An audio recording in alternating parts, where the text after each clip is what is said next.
Assalamualaikum, jangan lupa like dan pencet tombol subscribe-nya. Terima kasih. Hai, Assalamualaikum warahmatullahi wabarakatuh. Nah, sekarang kita masuk ke materi KD 3.1, yaitu cara berpikir kronologis, diakronik, dan sinkronik. Sebelumnya, kalian juga harus tahu pengertian dari sejarah. Sejarah dalam bahasa Arab yaitu artinya pohon atau syajarotun. Nah, maksud dari sebuah pohon itu adalah kehidupan yang terus berkembang dari tingkat yang sederhana ke tingkat yang lebih kompleks. Nah, selain daripada itu, kalian juga harus mengetahui pengertian dari ruang dalam sejarah.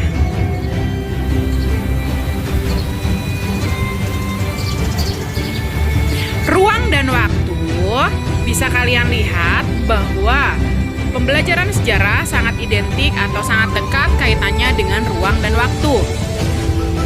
Lalu, apabila sebuah peristiwa sejarah tidak terdapat ruang dan waktu, peristiwa tersebut tidak dapat dikategorikan sebagai sebuah peristiwa sejarah. Nah, kronologis itu mempelajari sebuah peristiwa sejarah. Kronologis berarti berkaitan dengan angka waktu, bisa tahun, bisa tanggal, dan bisa hari. Selanjutnya, kita masuk ke contoh tahapan kronologis.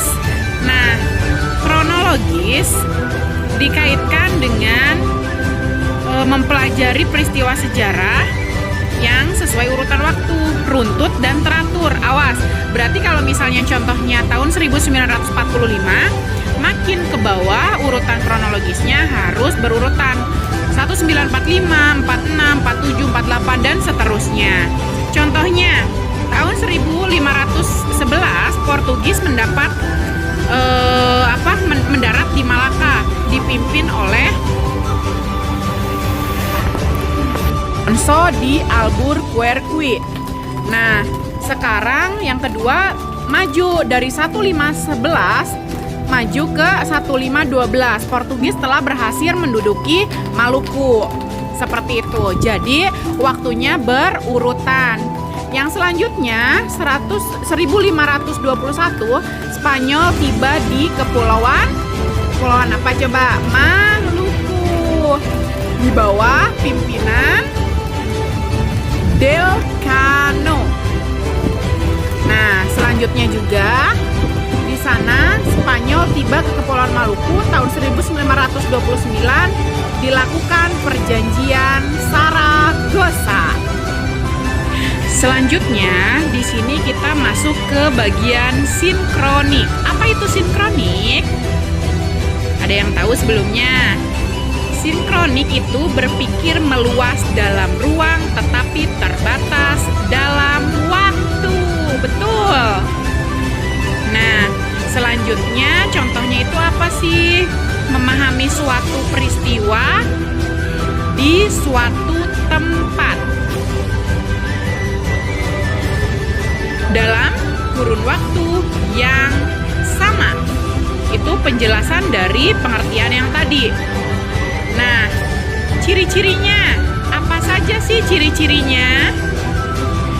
Yang pertama, horizontal. Yang kedua, lebih serius. Yang ketiga, sistematis. Yang tinggi, berarti harus berurutan. Yang keempat, cakupan lebih sempit. Ya, yang selanjutnya tanpa konsep perbandingan atau analogi. Selanjutnya mengkaji pada masa tertentu. Selanjutnya juga menitik beratkan pengkajian pada strukturnya. Itulah ciri-ciri dari sinkronik. Nah, contoh dari sinkronik, contohnya bisa dilihat Indonesia pada tahun 1998, suasana di Jakarta pada saat pembacaan proklamasi kemerdekaan, suasana pada saat tragedi G30S, dan sekarang beralih ke diakronik. Nah, kalau diakronik itu sesuatu yang melintas, melalui, dan melampaui dalam batasan waktu. Kita saksikan berikut. Di sini saya akan menjelaskan ciri-cirinya. Ciri-ciri diakronik berbeda dengan sinkronik. Terus bergerak, memanjang,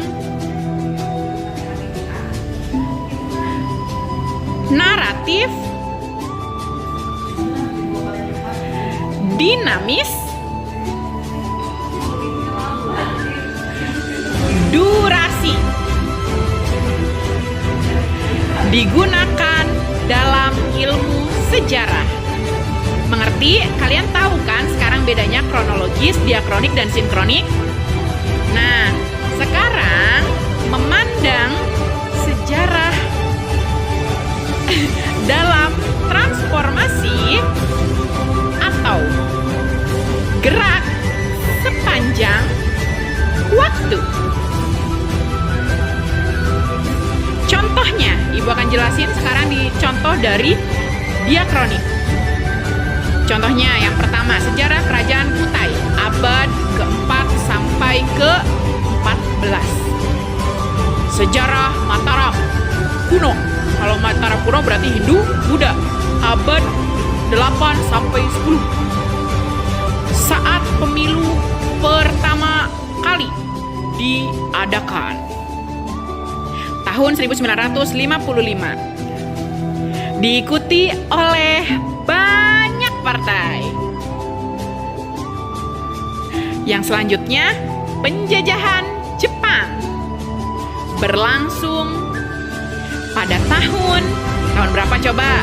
Ya, 1942 sampai 1945. Mengutamakan dimensi waktu. Seperti itu. Sekarang Ibu panah ke bawah. Contoh-contoh tersebut berkaitan dengan yang namanya waktu. Kelangsungan dan satuan atau jangka berlangsung peristiwa tersebut. Perjalanan waktu dikaitkan dengan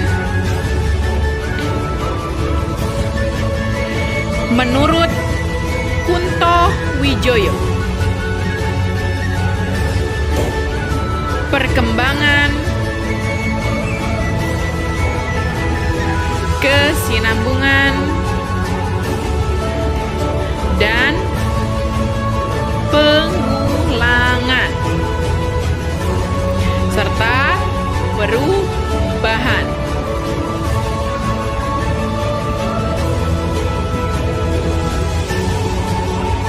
Ruang, yaitu tempat terjadinya sebuah peristiwa sejarah. Tempat terjadinya peristiwa tersebut, contohnya, dapat digunakan untuk apa? Untuk mengkategorikan sejarah dalam ranah lokal. Sekian pemaparan dari saya. Apabila ada yang ditanyakan, bisa melalui Google Classroom. Terima kasih. Jangan lupa like dan pencet tombol subscribe. Terima kasih.